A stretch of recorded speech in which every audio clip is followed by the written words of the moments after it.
Hello, നമുക്കിന്നൊരു വാട്ടേജിൻ്റെ നോക്കിയാലോ. രാവിലെ തന്നെ ഒരു ഗ്ലാസ് ചായയും ചപ്പാത്തിയും നല്ല വറുത്ത കോഴിക്കറിയും കഴിച്ചു കേട്ടോ. നമ്മൾ ചിക്കൻ വറുക്കത്തില്ല, അതുപോലെയാണ് കറി ഉണ്ടാക്കിയത്. നല്ല ടേസ്റ്റായിരുന്നു. പിന്നെ 10 മണി ആയപ്പോഴത്തേക്ക് മുളപ്പിച്ച പയർ കഴിച്ചു. എല്ലാവരും വിചാരിക്കും ഓർഗാനിക് ഫുഡാണോ? അങ്ങനെയല്ല, നമ്മൾ പയറെടുത്തപ്പോൾ കുറച്ച് കൂടിപ്പോയി, അത് പിന്നെ മുളപ്പിക്കാൻ വെച്ച് കഴിച്ചു. അതും ഒരു ഹെൽത്തി ഫുഡല്ലേ.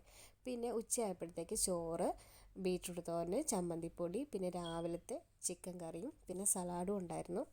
അപ്പം നമ്മുടെ ഈ ദിവസത്തെ വീക്കെൻഡ് നല്ല ഉച്ചയ്ക്ക് അടിപൊളി ഫുഡായിരുന്നു കേട്ടോ. അതും കൂട്ടി വയർ നിറച്ച് കഴിച്ചു.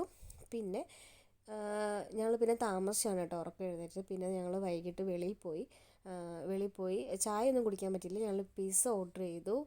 അടിപൊളി ടേസ്റ്റായിരുന്നു. എൻ്റെ ഫ്രണ്ട്സാണ് പിസ്സ ഓർഡർ ചെയ്തത്.